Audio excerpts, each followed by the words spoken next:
سر صندلی‌های خودشون قرار بگیرن. مراسم تا چند دقیقه دیگه آغاز میشه. همکاران لطف کنن که سر صندلی‌های خودشون قرار بگیرن.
همکاران عزیز، من مجددا خواهش میکنم که سر صندلی‌های خودشون قرار بگیرن. Once again, the same request is asking everybody to please be seated and to take seats. قرار بگیرن. میهمانان عزیز وارد بشن و جلسه رسما And شروع he بشه. says once everybody has taken their seats, then the guests will come in and the ceremony will start.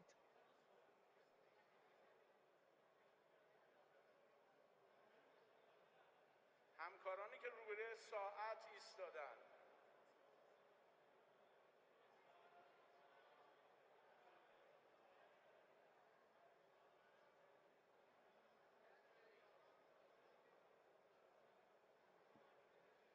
It seems that there are a number of people who are blocking the clock.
مجددا از همکاران خواهش میکنم که سر صندلی‌های خودشون قرار بگیرن. همکاران عزیز،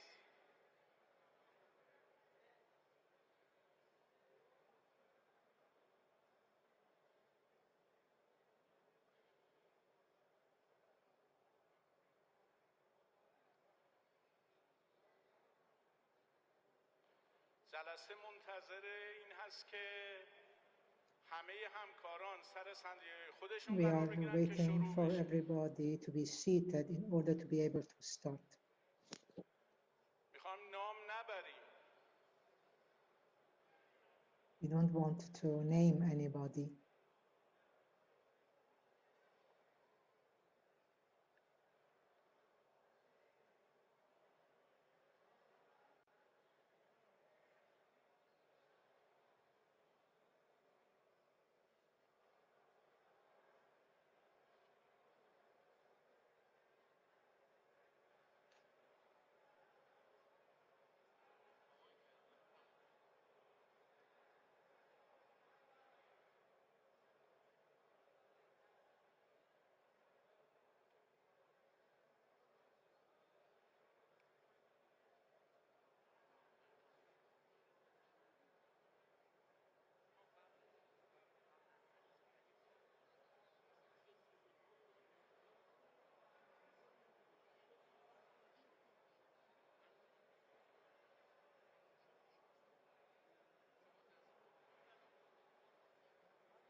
همکاران عزیز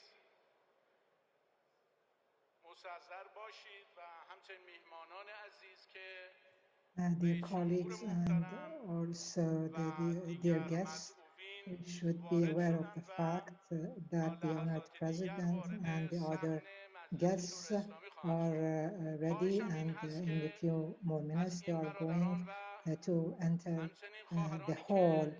And therefore, I would like to ask anybody who's standing, my dear brothers and sisters, dear colleagues, dear sisters, dear colleagues,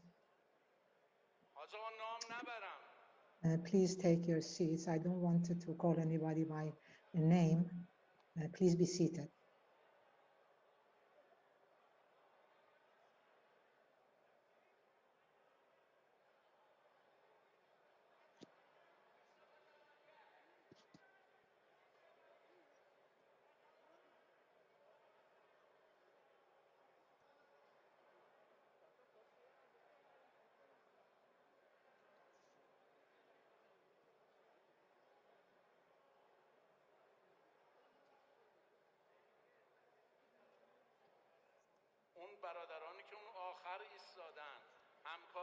The brothers who are still standing at the end of the room, dear colleagues, please take your seats.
از عموم همکارانی که نظم رو رعایت فرمودند تشکر می‌کنیم.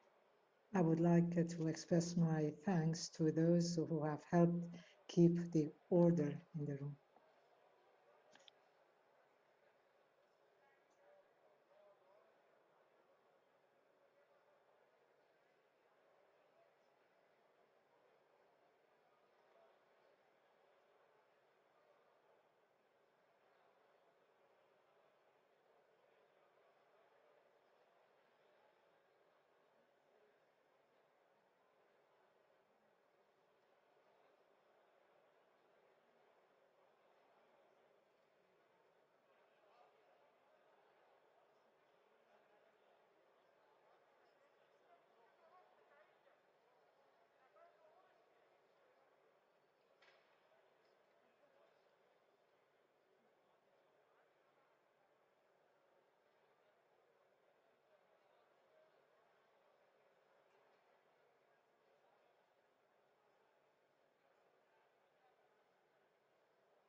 همکاران عزیز در محل صندلی‌های خودشون قرار بگیرن. خواهش میکنم. Dear colleagues, once again, I would like to request you to be seated in your own designated seats. We are about to start the ceremony, and I would also like to invite our dear guests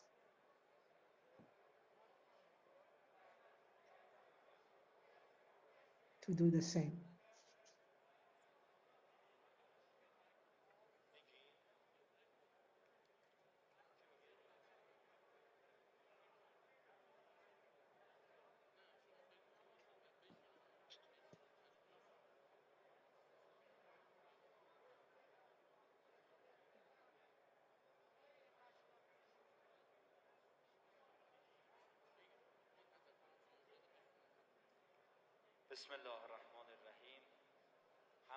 In the name of God, the merciful, the compassionate, dear colleagues, our honorable guests, I would like to request once again to please be seated so that we can start the ceremony. Please be kind enough to be seated.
In the name of God, the merciful, the compassionate,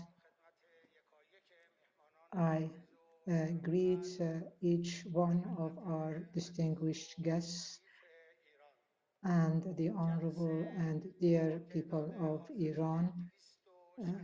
We have 265 people here present, and we are going to start the meeting now. In the name of God, the merciful, the compassionate, the agenda of the 114th meeting of this year, 1400 year in the solar system, which is identical and equivalent to a certain date in the lunar calendar. We will start our meeting by reading different verses from the Holy Quran, and then they are going to hear from the speaker of the Islamic Consultative Assembly, and then we will start with the swearing ceremony of the President of the Islamic Republic of Iran. We will continue with the statements of the President of the Islamic Republic of Iran, and then we will have the concluding remarks by the Speaker of the Islamic Consultative Assembly. We will start by the recitation of verses from the Holy Quran.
وأوحينا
I thank very much the dear reader who chanted so beautifully. In the name of the giving and kind God, a day comes that every people will raise from among them a person who will be a testimony to them. And we have revealed this book unto you so that it clarifies everything and becomes a guidance to the people of Islam. God is commanding everybody to be good and to be kind, and prohibits them from unkind and acts and violence. He advises you to be good, and perhaps through the covenant that you make with God, you fulfill that promise, and not to break your promises once you have emphasized them, since you have taken God as your testimony, and whatever you do, God is aware of it. In the name of God, the lofty, the kind, the high. In the name of God, the merciful, the compassionate.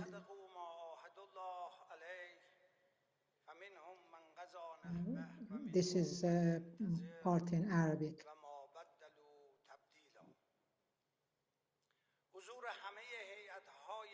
I would like to greet all the honorable delegations who are present here from different countries and have given us the great honor to be present here.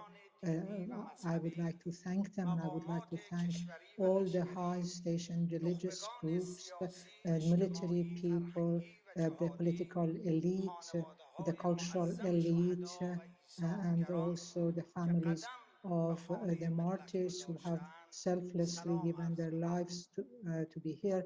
I would like to greet them all. And once again, I would like to congratulate Hujjatul Islam, Dr. Ra'isi, for the people to have entrusted him to this position. And we see it as our duty to congratulate him to have come to this assembly, which will be his house.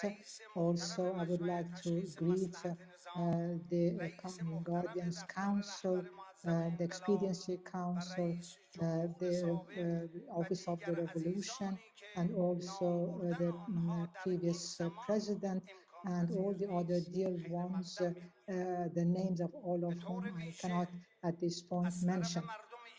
Especially on behalf of the Iranian people, I would like to thank each one of the presidents, prime ministers, delegations, parliamentary delegations, vice presidents, vice premiers, and the foreign ministers, and the delegations and the representatives that have been sent here, to thank them all, to thank all the heads of organizations, the ambassadors residing in Iran, important political figures, religious figures, and those who have come from the countries in the region, from European, African, Latin American countries, and also the special representative of the Holy Father, the Pope, who are present here. We are happy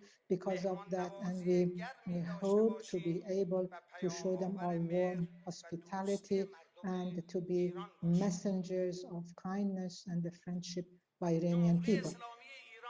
And the Islamic Republic of Iran is entering a new phase, and it is at a time that it has fought for more than a century in order to be able to establish freedom, to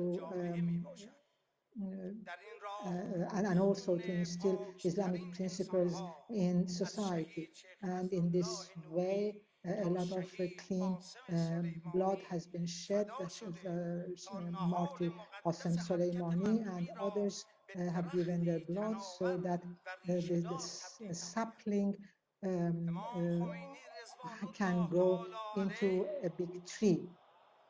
We mentioned Imam Khomeini, upon him be peace. Through his leadership of the Islamic Revolution, was present in the arena of this struggle, and through the establishment of the Islamic Republic, he provided for the people of Iran a gift, and his successor, Ayatollah Khamenei,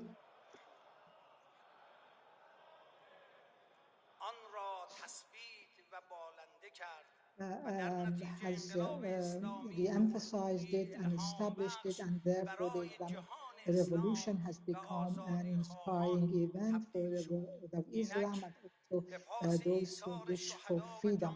And now, as a token of our gratitude to the martyrs and the sacrifices of the patient and honorable people of Iran, which withstands all the hegemony of the world. The country is facing difficulties, hardships, and all other hardships in its daily life, but it is at the threshold of the new phase. And this fundamental development and evolution, according to the doctrine of the Imam, is combating corruption, those who want to influence us, and also resistance vis-a-vis pressures and unjust sanctions imposed on them by foreign countries. And at the threshold of the second phase of the Islamic Revolution, and despite the pressures from outside and from abroad, the results of the elections of 1398 and 1400 have shown that once again the people have gone to the voting boxes in order to resolve the problems of the country, and that they trust the current of the Islamic Revolution, and therefore supported by an important judiciary, parliament, and also the start of the work of the popular government. It will take the revolution as its motto, and also the culture of fighting for its aspirations, and also following the school of the Imam. The Iranian people would like to for religion to have a role in the affairs of the government. On the 30th of Khordad, people went to the boxes to vote, and through the election, a new chapter was started in the Iranian Revolution, a new chapter which is going to be for the revival of the original principles and values of the Islamic Revolution, and for the start of a second phase of the establishment of the Islamic Republic. This is a clear fact that we are entering a new phase of management in our country through their choices. The people have made their choices through choosing the president and the parliamentary elections, and they have shown that we are going to show that our style of management is a solution to all the problems in our society, whether material or moral. Whether we want it or not, we have on our shoulders the burden of bringing to fruition these demands of the people. Today, the eyes of all the martyrs who gave their blood for the revolution are fixed on us. We cannot go through the day and come to night without having struggled for the people every moment, and we will not have the right to put our head to sleep without having worked for the people. This is a new round, a new phase of the management of the country, and this phase has to be the phase of efficiency, and we must not adhere to any pretext. Without any pretext, we must provide for a better life for everybody, and our priority should be to empower the deprived people. The second step will be to respond to people and to resolve our problems so that we can overcome existing challenges and to be able to come up with practical solutions for the problems of people. During this efficiency phase, we are our duty bound to help people in society to increase their happiness. And it is obvious that the responsibility for this will be with the government, because all the capacities, most of the capacities in the country is with the executive branch. However, the coordination and the collaboration of the other two branches is of prime importance. And in this same direction, the parliament, while respecting all legal rules and regulations, will collaborate with the government and will announce and declare all the demands of the people, so that we can move in the direction of progressing in the country. And of course, we will be a compassionate party to work for the government.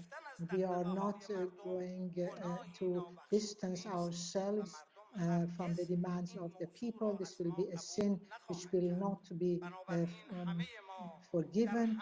People will not accept it, and therefore each one of us in each one of the organs of the regime that we work, we will have the duty to work in this respect, and any kind of enmity, hostility that will prevent the demands of the people, we should not get involved in those.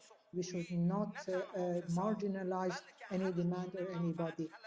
any kind of political profiteering or tribal profiteering will be an unforgivable sin.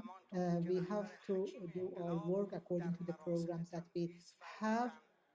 As the leader of the revolution said, any kind of economic movement has to be supported by the policies which will be laid down for the country.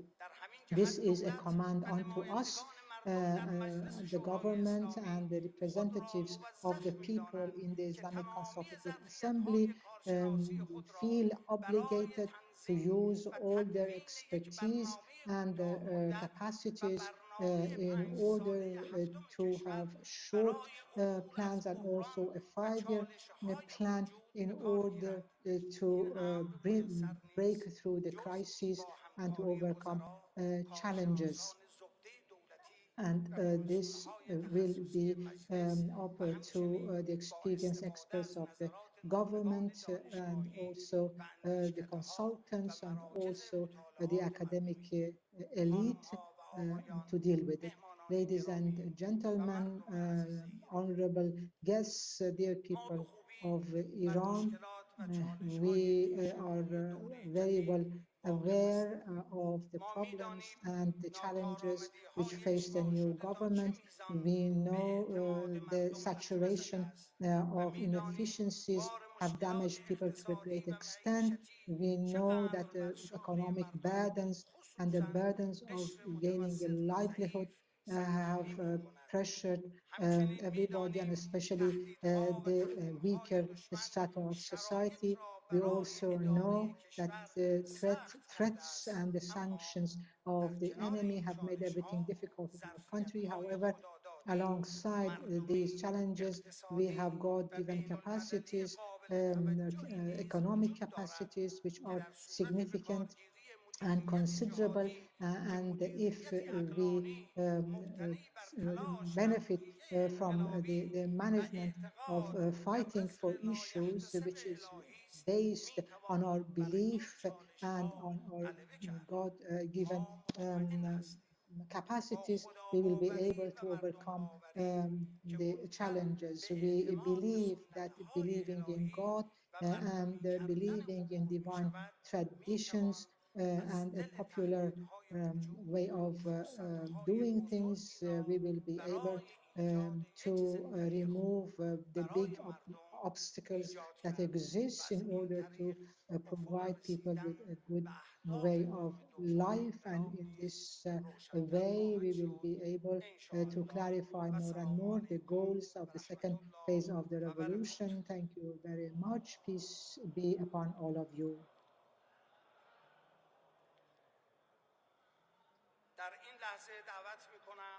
At this point, I would like to invite Mr. Mohseni Ejei, who is the head of the judiciary, to come forward and to give his statement.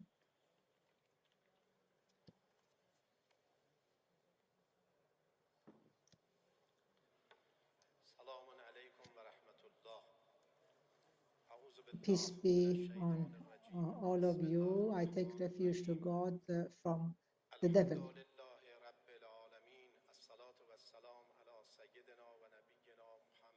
This is an Arabic part.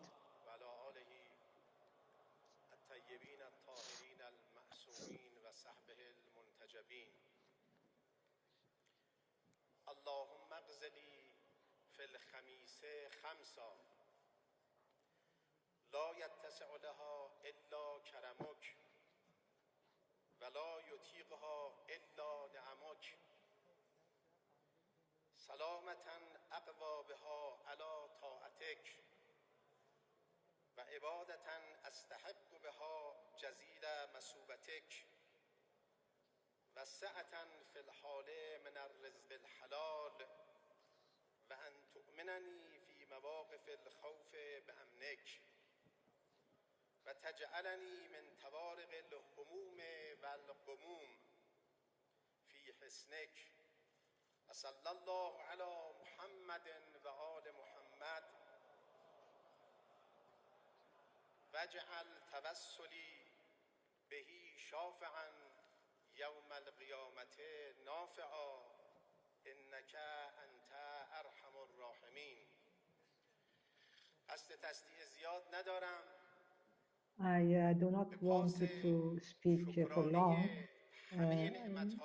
As a token of my gratitude to all the divine blessings, I just would